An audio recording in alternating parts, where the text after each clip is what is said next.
going down, 1862 going down, going down. A 747 cargo jet plunges into an apartment complex. Cut it like a knife. LL 1862, Mayday, Mayday. Amid wild rumors, There was speculation that a missile had struck the aircraft. We need those black boxes! crash investigators search for the cause of the Netherlands' worst air disaster. There was a lot of pressure to come up with some findings as quickly as possible. The only trouble is, the investigators didn't know the answers, which were simply not available. Preventing an even greater disaster may now be a race against time. We were extremely worried and concerned that the next airplane might have been a passenger airplane. Mayday, mayday.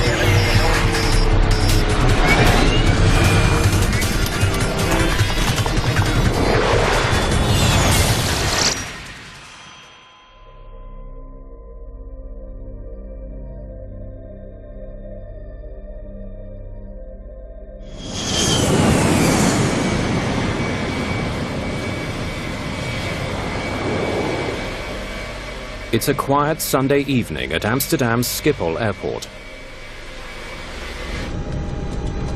Everybody ready for takeoff? It's all looking good. An El Al cargo jet is fueled and ready to depart for Tel Aviv. LL 1862, good evening. Good evening, LL 1862. Line up in sequence 01 left. Roger. The Boeing 747 is loaded with 126 tons of freight. The crew is under the command of Yitzhak Fuchs. Like all El Al pilots, he earned his wings in the Israeli military. He was many years in the company already, and they flew for the Air Force at first. So I believe he had something like 25,000 hours of flying. How's our fuel? Yeah, more than enough for a 4-hour flight. Gedalia Sofer is the flight engineer. It's his job to monitor the performance of the aircraft, including the engines and fuel consumption.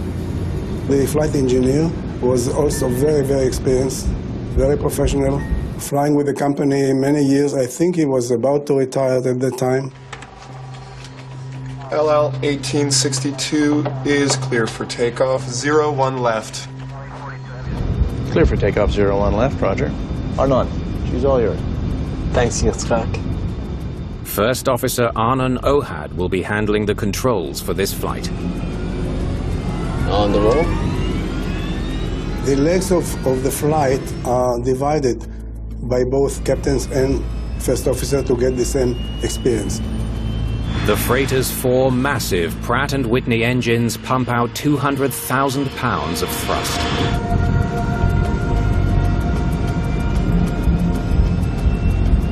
V1.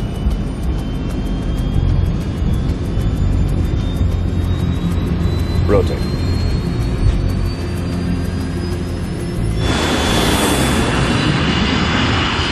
The visibility was good. It was cool, but there was no weather to worry about. Gear up. Gear up. It was a routine flight back to base. Flight 1862 will now head east over the suburbs of Amsterdam, then turn south to fly across Central Europe before landing in Tel Aviv. LL 1862, climb flight level 210. Flight level 210, Roger. The controller clears them for a climb to 21,000 feet.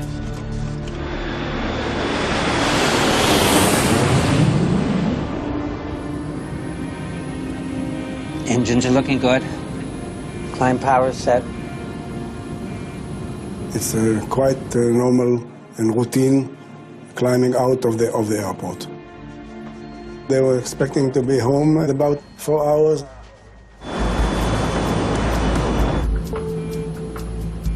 Everything seems normal for the first 7 minutes of flight.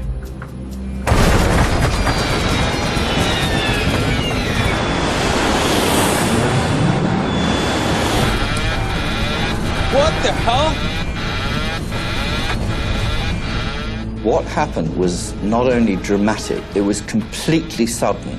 There was no warning whatsoever. The 747 is rolling violently to the right, and the crew has no idea why. I have control. You have control. The captain takes over flying the plane. The wings are banking to the right.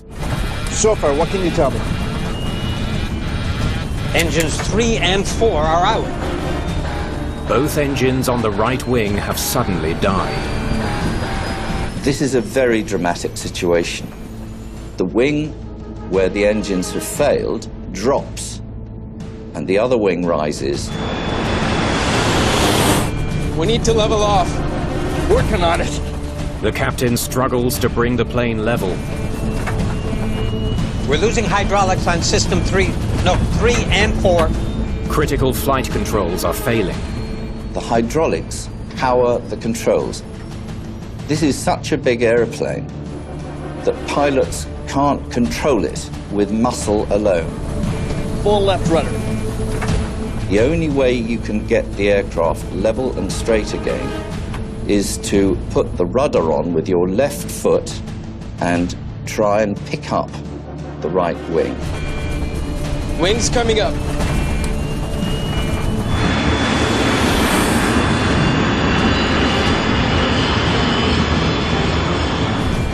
Captain Fuchs can barely control the plane. Speedbird 943, climb flight level 280. At Schiphol Air Traffic Control, the evening routine is about to be shattered. LL 1862. Mayday, mayday, we have an emergency. They realize right away that they're in a real bad situation. LL 1862, do you wish to return to Schiphol? Affirmative. Mayday, mayday, mayday. Turn right, heading 260. The crew now has a heading back to the airport, but with hydraulics failing, the captain is having more and more difficulty controlling the plane.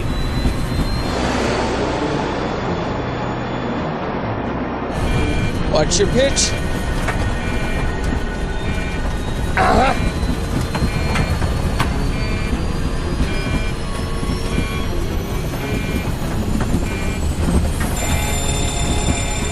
Then the crisis gets much worse. We have a fire number 3. A new warning tells the crew one of the engines is on fire. Shutting down engine 3. We have a fire in engine 3. Roger. You've got to get the fire out quickly, because if fire starts, that's serious, because it will structurally damage the airplane very rapidly. Number 3 fire extinguisher. Pull it. The crew triggers the fire extinguisher and waits for it to douse the flames.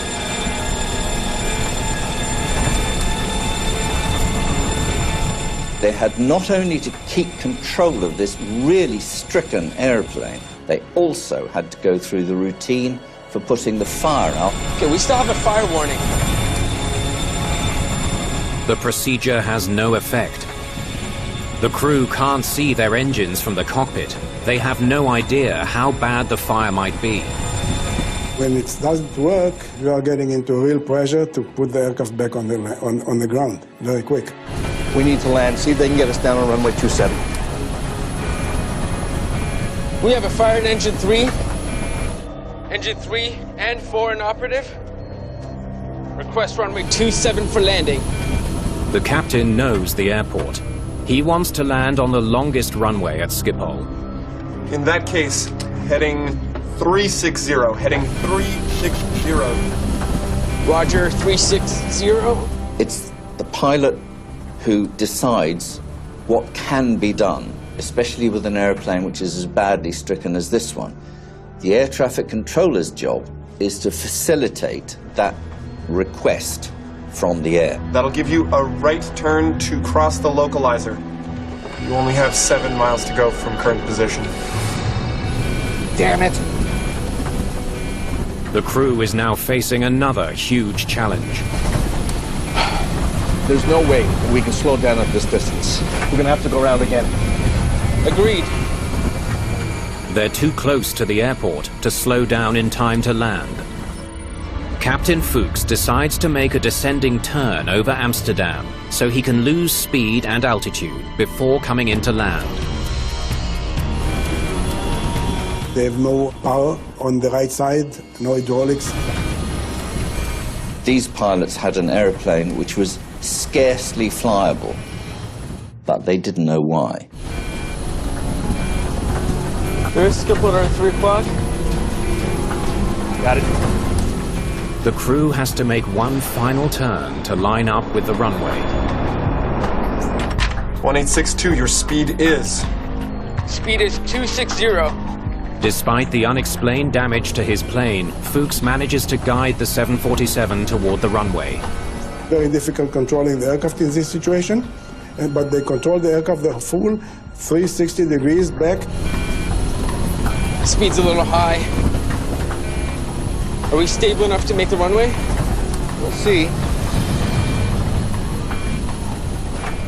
The crew has no doubt. This will be the riskiest landing they've ever attempted. Here we go.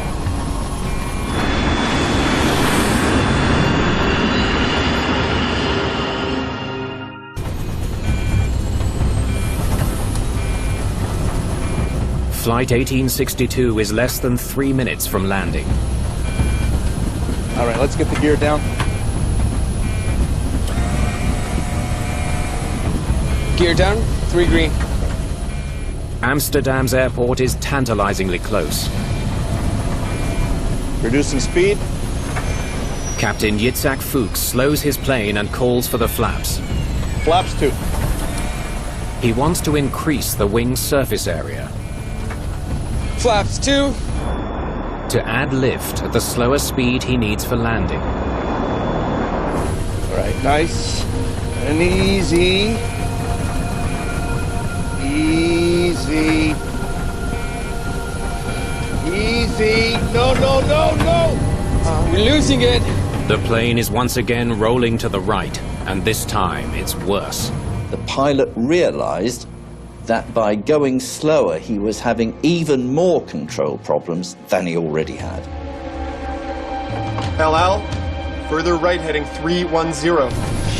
Heading 310. Controllers urge the pilots to correct their course to the runway. I can't hold it! I can't hold it! We have a controlling problem. They realized that their aircraft was uncontrollable.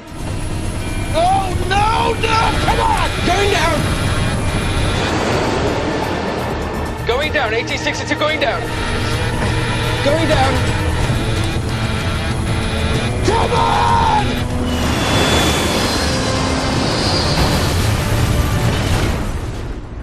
Hit the building and cut it like a knife.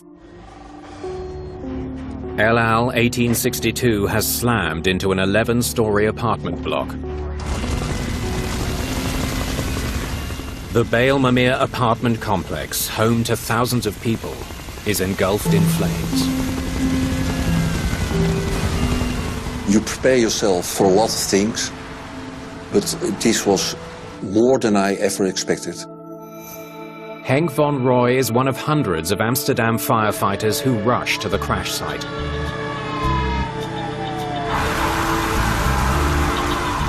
When I arrived there and I looked at the flat, and there was a big hole in it, and it was a massive fire. It's the biggest fire I've ever seen in my life. The intensity of the inferno is overwhelming. The cargo plane was fueled up in Schiphol with 80 tons of kerosene. Rescuers race to pull the injured to safety. In the chaos, it's hard to know how many victims there actually are. I was expecting 200 people dead, dus killed, and 600 people injured.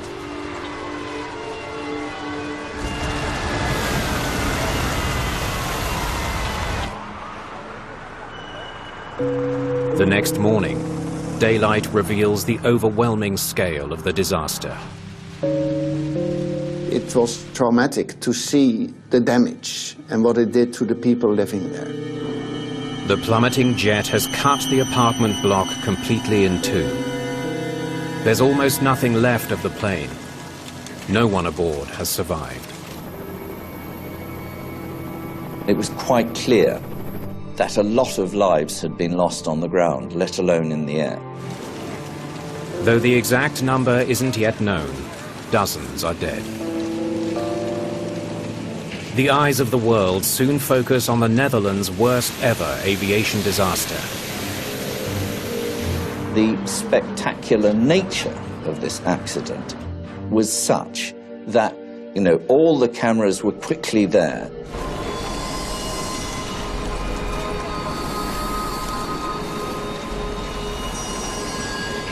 The Dutch government assigns Pim van Santen to the crash investigation. How soon can I get my team in here? Thank you. He's well aware that his entire nation will soon be demanding answers. There was a lot of pressure, both from the public, from the press, to come up with some findings as quickly as possible. Van Santen faces a frustrating delay. He's not allowed to examine the debris until rescuers complete their search for victims in the demolished building. We're just waiting. They're clearing out the bodies. We were basically walking around and getting as close as possible without disturbing the rescue people. For now, vital evidence remains out of reach.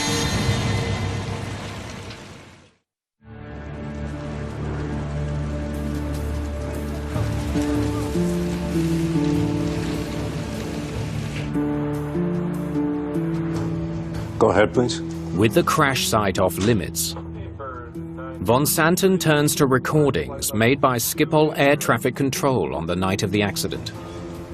LL 1862, Mayday, Mayday. We have an emergency. LL 1862, do you wish to return to Schiphol? It's not as detailed as the cockpit recording, but does capture the conversations between controllers and the El Al crew. 60. You hear those people speaking, and that makes it very, for me at least, made it very emotional. You hear people speaking, but you also know that they are dead.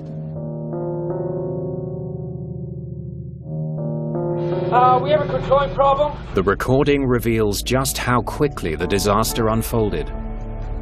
LL, further right heading 310, heading 310. It captures the terrible moment when the crew lost control of their plane. Going down, 1862, going down. But what triggered the crisis remains a mystery. This isn't getting us anywhere. We need to find those flight recorders. We didn't hear anything which was really directing us at the actual cause. The only thing what was obvious was that the airplane was no longer controllable. Van Santen pins his hopes on recovering the plane's black boxes. Every 747 carries a flight data recorder and a cockpit voice recorder in the tail. They capture detailed information about everything the pilots say and do during the flight. But finding those recorders won't be easy. City officials have ordered the crash debris to be trucked to dump sites around Amsterdam. The city wanted to have the crash site cleaned as quickly as possible, because for the people living there who may have lost relatives, it was extremely traumatic to see these buildings and parts of the airplane.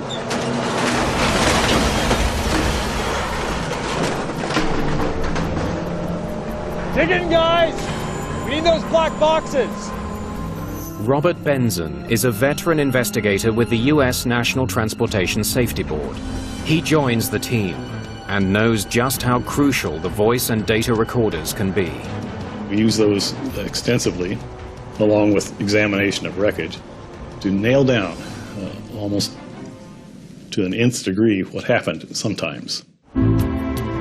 Investigators face a difficult search through a tangled mess of pulverized aircraft parts and building debris. Hang on. That's an engine part. Goes over there. You'd be surprised how much building debris, pipes and things can actually look like airplane parts. It gets confusing. While investigators sort through the mountains of debris, witness reports provide a stunning lead.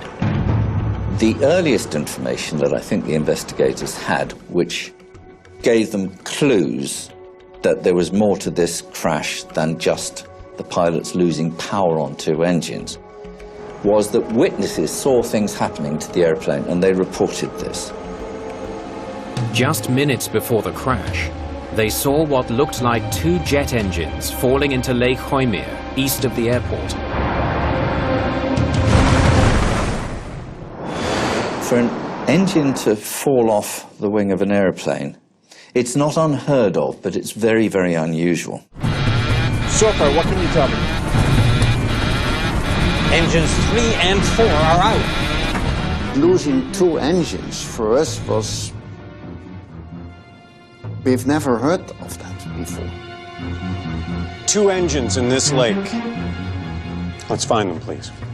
2 engines were missing, and that became the focus of the investigation. Divers immediately take to the water in search of the fallen debris. What they find could solve this mystery.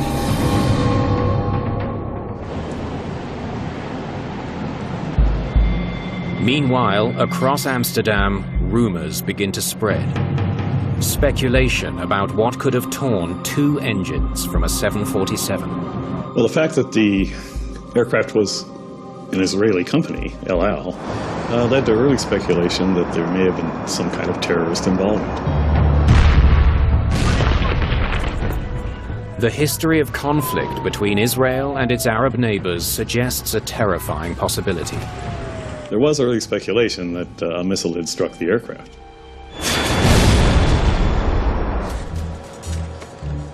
Other rumors hint the 747 might have been carrying explosive military cargo for the Israeli army. Cargo not listed on the official manifest. Oh, El Al must have been sabotage. Must have been. Might have been a missile. They were going for absolutely every possible explanation. The people standing in front of the cameras had to have something to say, so they said it. Within hours, the search of Lake Hoymyr pays off. Investigators recover one of Flight 1862's right side engines. A look at the serial number reveals its engine number 4. The 747's engines are numbered from left to right. Number 4 is the outermost engine on the right wing. Searchers also recover debris from the forward edge of the right wing. Control surfaces that are crucial for controlling the plane.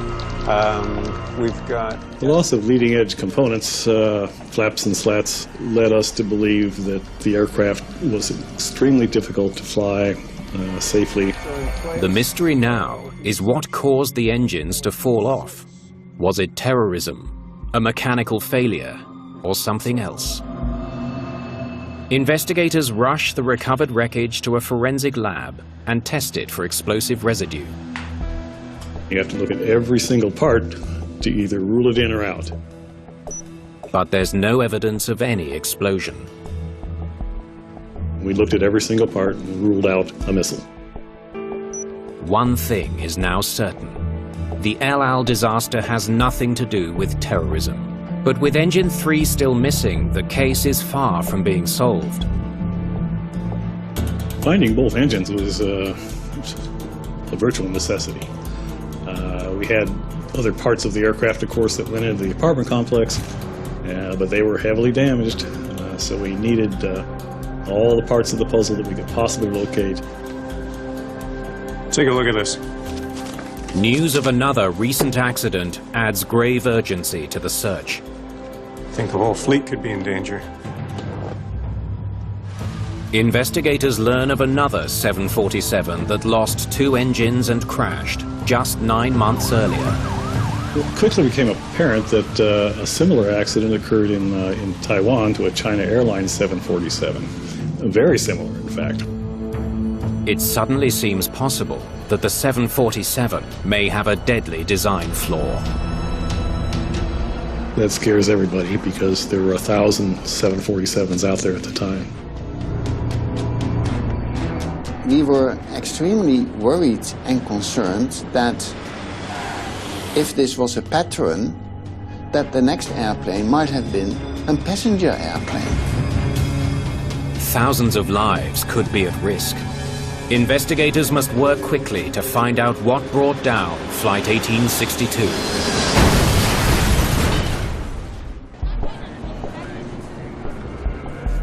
The crash of a 747 near the heart of Amsterdam has shocked people all across that city.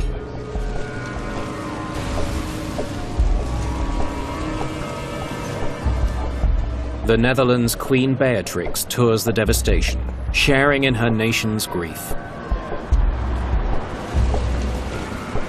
At least 43 people are dead. A lot of people died, but it could have been much worse than that. Pressure builds to find evidence. With Engine 3 still missing, investigators call in the Dutch Navy to search Lake Hoijmeer using sonar. It is not very deep there, maybe 4 or 5 meters, but that is deep enough to make it difficult to find. 3 days into the investigation, a major breakthrough. Searchers find a black box in the debris. It's the flight data recorder. Okay. Let's see what the lab can do with this. It should contain detailed information about the operation of the engines. But getting at that data may be impossible. The huge impact has taken a heavy toll on the critical recording device. The FDR survived the accident, but it certainly wasn't intact. The tape is badly damaged. The tape had shattered upon impact in a couple places. But von Santen and his team are determined. They ship the recorder to Washington, where NTSB experts will try to repair the damage.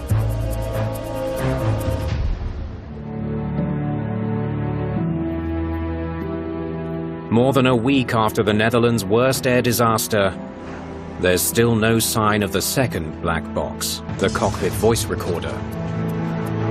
Any luck? It looks like investigators will have to solve this mystery without one of their best tools. You have to remember there was a giant pile of rubble mixed in with an entire 747. It never showed up.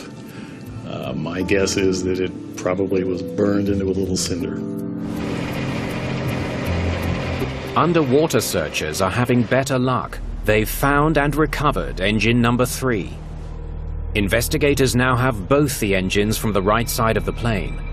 But a close examination of the newly recovered engine only adds to the mystery. Visual exam shows no sooting, no signs of fire. We have a fire number 3.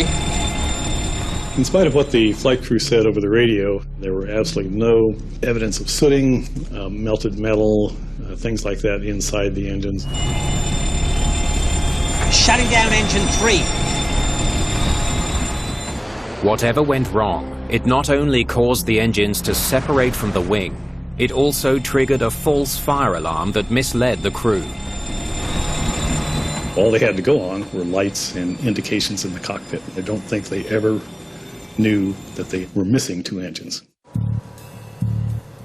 Investigators hope an unusual streak of paint found on the cowling of engine 3 will help explain what really happened. They take a sample of the paint for testing. Let's see if the lab can tell us where this came from. While they wait for lab results, investigators turn their attention to the fittings that attach the engines to the wing. Known as pylons, these They're designed to be strong enough to support the massive engines during all the rigors of flight. If the airplane is in turbulence in the sky and the whole airplane is being shaken, the engines are being shaken as well, so the pylons have to be very, very strong. V1? Investigators know Flight 1862 powered away safely from the runway. Rotate.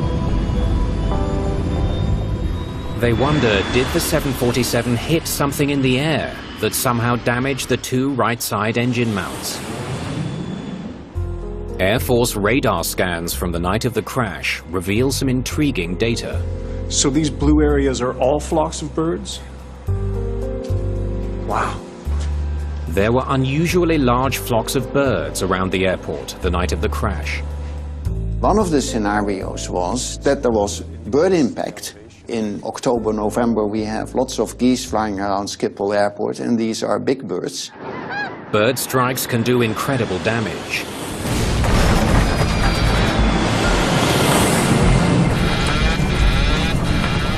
What the hell? Finally, there might be an explanation. I have control. You have control. For what tore two engines off El Al Flight 1862.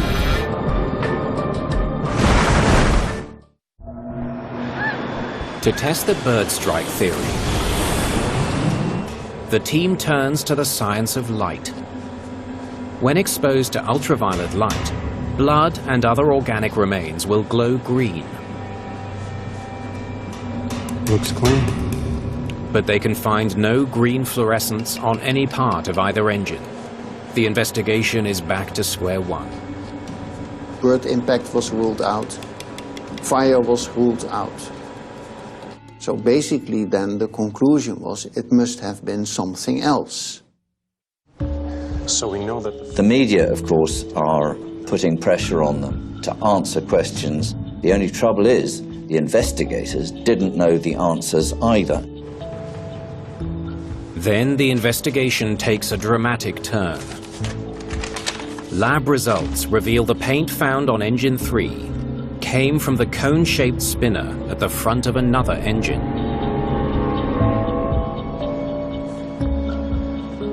Get everyone together. I think I know what happened. Von Santen believes there's only one scenario that can explain the bizarre finding. Say, this is engine 3. Paint transfer is right there. No way engine 4 could come forward, but if engine 3 came off first, it could fly back and the spinner would hit right here. As in an automobile accident, if you find paint of one color on a device made of another color, there's an indication that they struck each other. In other words, engine 3 knocked engine 4 off the plane.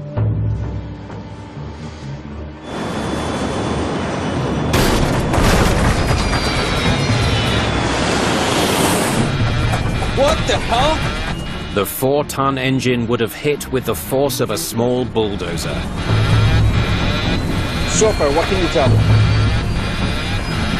Engines 3 and 4 are out. It's a critical discovery, but it leaves a huge question unanswered. Why did engine 3 fall off in the first place?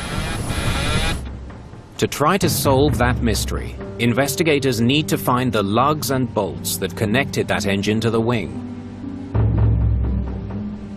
In terms of finding the evidence, the physical parts of the airplane, so that you could find out what broke and how it broke, was going to be difficult. The engine fittings could have fallen to Earth at any point during the mid-air crisis. Or they could be buried in the rubble from the crash site. You never have any guarantee that you will find all the parts which are needed to determine this most likely cause. Almost 3 weeks after the crash, the investigation has hit a major hurdle. Though it's clear why the El Al crew declared a mayday. Mayday, mayday, mayday. Investigators still can't explain what started the deadly chain of events. Then they get a lucky break. A painstaking search through the crash debris has recovered some key components from the fitting that held Engine 3 to the plane, including one of 4 crucial bolts or fuse pins that secure the pylon to the wing and support the weight of the engine. There was luck involved, definitely. And that was really, for us, the point where pieces are falling into place. Investigators study the pieces in search of clues. A metallurgical scan leads to a stunning discovery.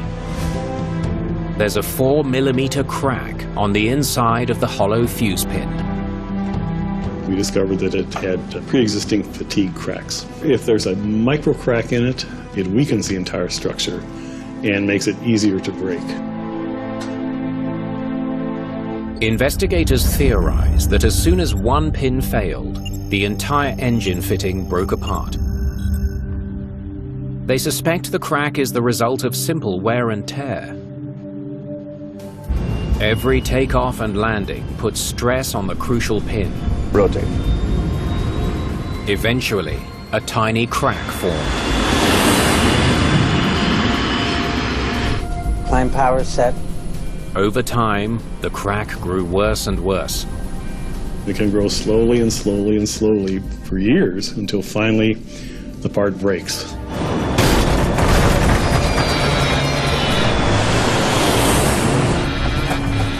I have control. And fatigue cracking is almost like a ticking time bomb going off. There could be many more of those time bombs. Investigators studying the engine mount from the China Airlines crash determined that it too failed from metal fatigue. These fuse pins were developing fatigue problems at a certain rate which was much faster than anybody had anticipated. Just one final question remains for von Santen and his team. The 747 has 4 engines. Even with 2 engines gone, the El Al jet had enough power to fly back to the airport.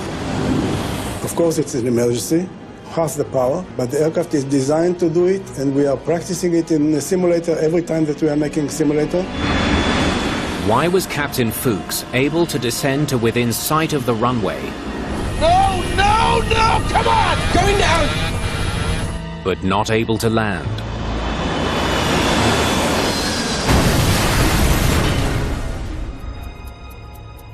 NTSB technicians have been able to repair the damaged tape from the flight data recorder. Investigators scour the data, searching for answers. It gave us a wealth of data. Airspeed, altitude, what control surfaces were doing, what hydraulic systems were still operating, a myriad of things. With the new information, Rotate. Investigators hope finally to understand why El Al Flight 1862 never made it back to safety. Pim von Santen pieces together the fatal flight. Okay, let's get started. He combines flight data Engines are working fine at takeoff. with the recordings captured in the tower. 0, roger. Engines are looking good. Climb power set. Then, right here, the pylon fails. Engine 3 breaks away.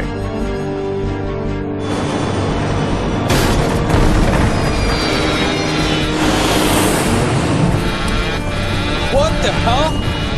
The sound had to be very, very loud, perhaps. Hydraulic lines before hitting engine 4. We're losing hydraulics on system 3. No, 3 and 4. Need to level off. Working on it.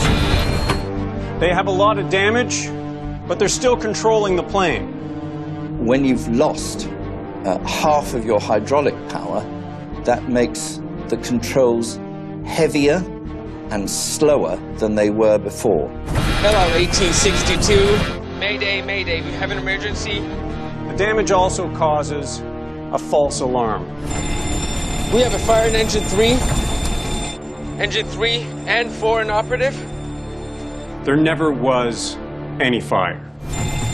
They would have an indication in the cockpit that they would have a fire, but they couldn't verify that by looking at the engines, because you can't see them.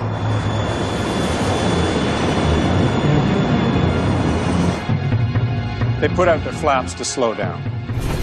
Flaps 2.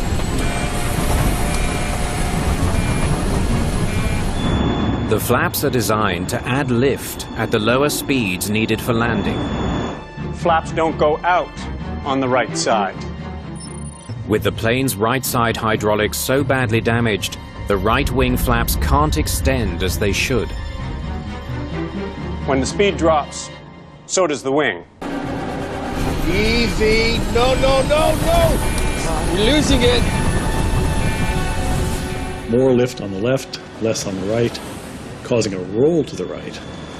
And as the aircraft slowed down, this rolling tendency got harder and harder to counteract. I can't hold it. I can't hold it. It's a lethal imbalance of aerodynamic force. No, no, no. Come on. Going down. We could see that the airplane went into an uncontrolled rolling motion. Come on. Going down. 86 is going down. Going down. As soon as they extended their flaps, it was all over.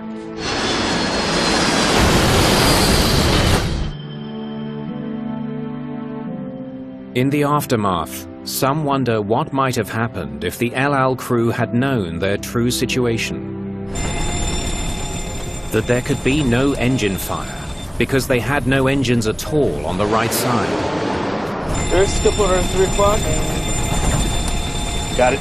Their only option would have been a desperate one, choosing not to deploy their flaps on final approach. It would have meant trying a high-risk landing at nearly 350 miles an hour. The likelihood of the airplane and the crew surviving and landing at that speed, which is more than twice the speed that airplanes normally land at, the likelihood of their surviving was practically zero. 43 dead because of one small part.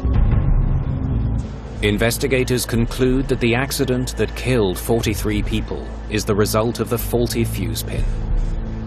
It's very rare for the failure of one tiny little part like a fuse pin to actually bring down an airplane.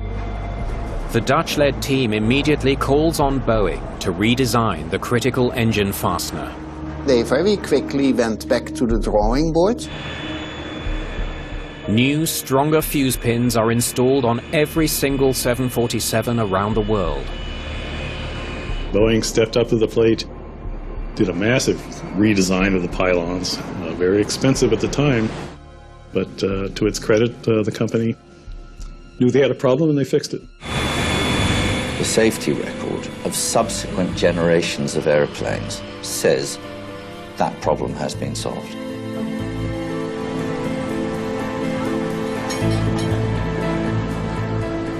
Today in Amsterdam, there's no sign of the jagged wreckage that once scarred the Bijlmermeer apartment complex. But the painful memories of the El Al disaster will never be erased. The aircraft, the building, everything can be rebuilt or restored, but the lives are the most important things. So this is a tragedy.